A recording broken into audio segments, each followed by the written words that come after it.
नमस्कार दोस्तों, स्वागत करता हूं एक बार फिर आप सभी का हमारी सीरीज अंडरस्टैंडिंग श्रीमद् भगवद गीता में। पिछली वीडियो तक हम सभी ने पाठ किया था श्लोक नंबर 38 ऑफ अध्याय 3 कर्मयोग। आज हम लोग स्टार्ट करते हैं श्लोक नंबर 39 ऑफ कर्मयोग से। आवृतं ज्ञानमेतेन ज्ञानिनो नित्यवैरिणा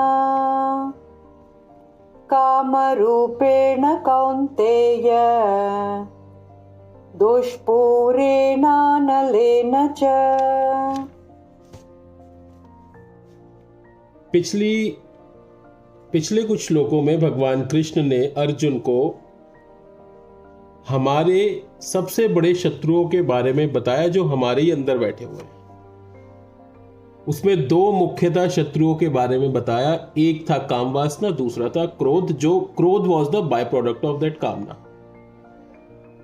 आपके अंदर जो काम वासना जनरेट हुई और उसकी संतुष्टि नहीं हो पाई, उसके अगेंस्ट ही क्रोध उत्पन्न हो गया, जो दोनों आपके शत्रु हैं। अब भगवान आगे बताते हैं कि हे कुंती पुत्र, इस प्रकार ज्ञानी पुरुष का भी ज्ञान अतृप्त कामना रूपी नित्य शत्रु से आच्छादित रहता है, जो कभी संतुष्ट नहीं होता। भगवान कहते हैं कि जो वासना वाला कॉलम है हमारी बॉडी के अंदर, उसका ज्ञान या अज्ञान से कुछ लेना देना नहीं है। जिस प्रकार एक अज्ञानी पुरुष काम वासना का शिकार होकर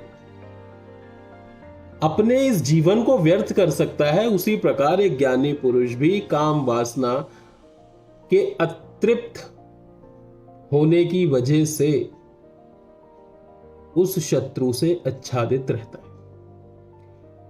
अब होता क्या है, ये जो कामना है, इसको क्यों शत्रु माना गया है? हमारी बहुत सारी डिजायर्स होती हैं, लेकिन कहीं ना कहीं हम उन डिजायर्स को पूरा करने के बाद संतुष्टि का अनुभव करते हैं।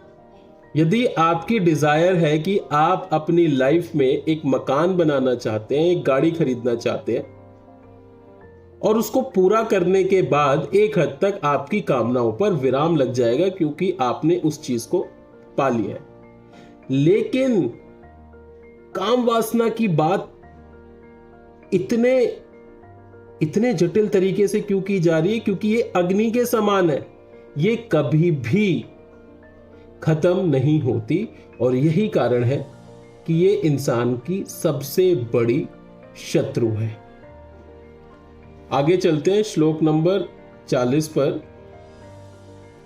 इंद्रियाणि मनो बुद्धिः अस्याधिष्ठानमुच्यते एतै विमोहयत्येष ज्ञानमावृत्य देहिनम्। इंद्रिय, मन और बुद्धि को कामना के निवास स्थान माना गया, और इनके द्वारा यह काम जीवात्मा के वास्तविक ज्ञान को ढककर उसे मोहित कर लेता है। भगवान कृष्ण काम वासना की शरण स्थली को प्रकट करते हुए इसे नियंत्रित करने की विधि के संबंध में अर्जुन को सूचित करते हैं कि इसको नियंत्रित कैसे किया जा सकता है। शत्रु की घेराबंदी करने से पूर्व शत्रु की दुर्बलता का अनुमान लगाना बेहद आवश्यक है। यदि आप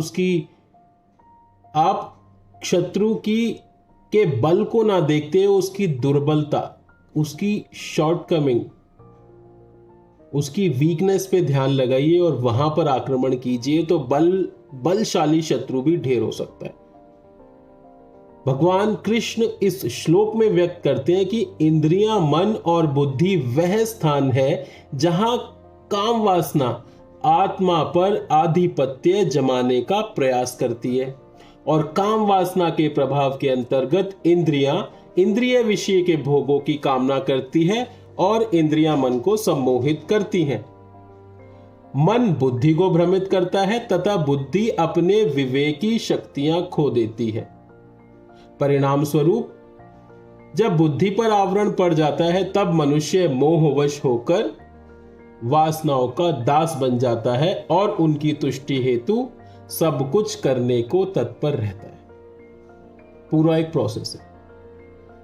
इस प्रोसेस में इंद्रियां, मन, बुद्धि और आत्मा चारों चीजें बराबर रूप से काम कर रही है आपकी कामनाओं को पूरा करने की। भगवान ने रास्ता बताया कि क्या रास्ता क्या है। इन चारों चीजों के माध्यम से जो चीजें हो रही है, इन्हीं चारों चीजों को कंट्रोल करके आप अपनी काम वासना को कंट्रोल कर सकते हो। आगे चलते हैं अगले श्लोक में, श्लोक नंबर 41। तस्मात् त्वमिन्द्रियाण्यादौ नियम्य भरतर्षभ पाप्मानं प्रजहिह्येनं ज्ञान विज्ञान नाशनम।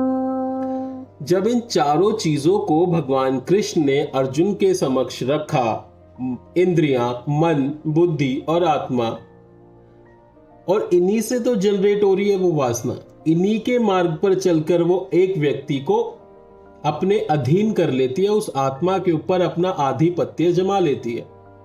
तो भगवान कृष्ण कहते हैं कि हे भरत वंशियों में श्रेष्ठ अर्जुन को बोलते हैं, प्रारंभ से ही इन इंद्रियों को नियंत्रण में रखो और इनको नियंत्रण में रखकर कामना रूपी शत्रुओं का वध कर डालो, जो पाप का मूर्त रूप तथा ज्ञान और आत्मबोध का विनाशक है। अब वध करने का मतलब क्या चीज है यहां भगवान जो बोल रहे हैं? वध करना मीन्स नियंत्रण में रखो अपने मन को, अपनी इंद्रियों को, अपनी बुद्धि को, और अगर ऐसा कर पाओगे तो अपनी आत्मा को भी वो दे पाओगे जिसकी वो अधिकार रखती है। इंद्रियां, मन और बुद्धि, इन तीनों चीजों को कंट्रोल में करने के बाद, नियंत्रण में करने के बाद, ना केवल काम वासना, हर प्रकार की कामनाओं का आप वध कर सकते हैं जो आपके जीवन में शत्रु रूप में प्रेजेंट है। श्लोक नंबर 42। इंद्रियाणि पराण्याहुः इंद्रियेभ्यः परं मनः मनसस्तु परा बुद्धिर् यो बुद्धे परतस्तु सः। बहुत बहुत इंपॉर्टेंट श्लोक है ये, श्लोक नंबर 42 ऑफ अध्याय 3 कर्मयोग, क्योंकि भगवान ने एक ऑर्डर में इन सारी चारों पांचों चीजों को लगा दिया है। भगवान कहते हैं कि स्थूल शरीर, जो हमारा शरीर है, स्थूल शरीर तो सबसे बेकार है। इस स्थूल शरीर से श्रेष्ठ तो इंद्रियां हैं और उन इंद्रियों से उत्तम हमारा मन है। मन से श्रेष्ठ बुद्धि है और बुद्धि आत्मा से भी परे है। आत्मा बुद्धि से भी परे है। शरीर से उत्तम इंद्रियां, इंद्रियों से उत्तम मन, मन से श्रेष्ठ बुद्धि और बुद्धि से उत्तम आत्मा। भगवान कहते हैं कि निम्न तत्व से उसके श्रेष्ठ तत्व को नियंत्रित किया जा सकता है। छोटी सी चीज, छोटी सी बिगिनिंग एक बड़े रिजल्ट तक ले जा सकती है। स्थूल शरीर से आत्मा तक का सफर तय किया जा सकता है। भगवान कहते हैं प्रदत्त अव्ययों के मध्य श्रेष्ठता के वर्गीकरण को व्यक्त करते हैं और शरीर जड़ पदार्थों से निर्मित है, स्थूल शरीर। इससे श्रेष्ठ 5 ज्ञानेंद्रियां हैं, जो इंद्रियों की हमने बात करी, मीन्स स्वाद, स्पर्श, रूप, गंध और शब्द। इनसे श्रेष्ठ है मन, मन से श्रेष्ठ है बुद्धि, और जिसकी सहायता से विभिन्न पदार्थों में भेद करने योग्य है, किंतु आत्मा जो है वो तो बुद्धि से भी बहुत परे।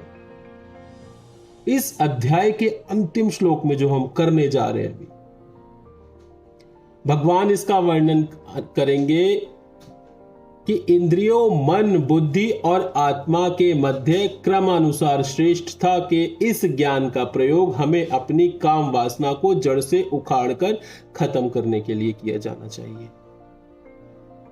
आइए पाठ करते हैं श्लोक नंबर 43 ऑफ अध्याय 3 कर्मयोग, जो इस अध्याय का आखिरी श्लोक है। और इस श्लोक के बाद हम संपूर्ण करेंगे अपना अध्याय 3, हमारी सीरीज श्रीमद् भगवद गीता का।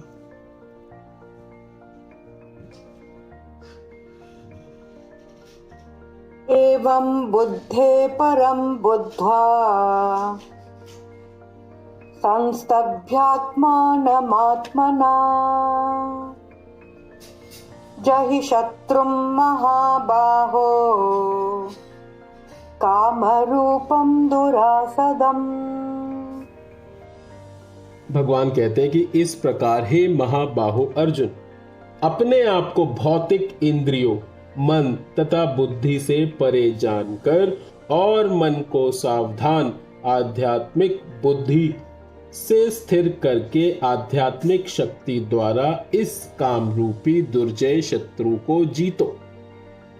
एक क्रम भगवान ने सेट किया था पिछले श्लोक में। स्थूल शरीर से उत्तम मन, इंद्रियां, इंद्रियों से उत्तम मन, मन से उत्तम बुद्धि और बुद्धि से परे आत्मा।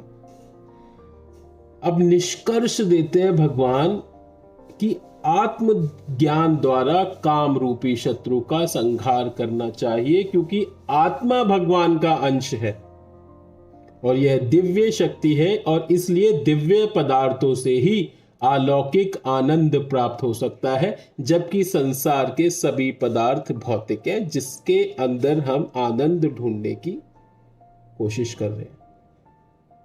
ये भौतिक पदार्थ आत्मा की स्वाभाविक उत्कंठा को कभी भी पूरा नहीं कर सकते, इसलिए इनको प्राप्त करने की कामना बेहद व्यर्थ है।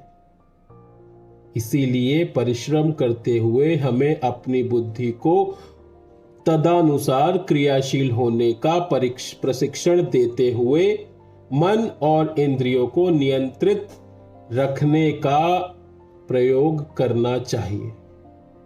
यदि ये सब करने में सफल हो पाएंगे तो आत्मा को वो आनंद आप दे पाएंगे, वो आनंद की प्राप्ति आप दे पाएंगे जिसकी आत्मा हकदार है। आत्मा को किसी भी प्रकार के भौतिक आनंद से लेना देना नहीं है, लेकिन हमारी इंद्रियों, मन और बुद्धि के कारण हमारी आत्मा के ऊपर भी कहीं ना कहीं वो सारी चीजों का पर्दा डल गया है जो आपने डाला है।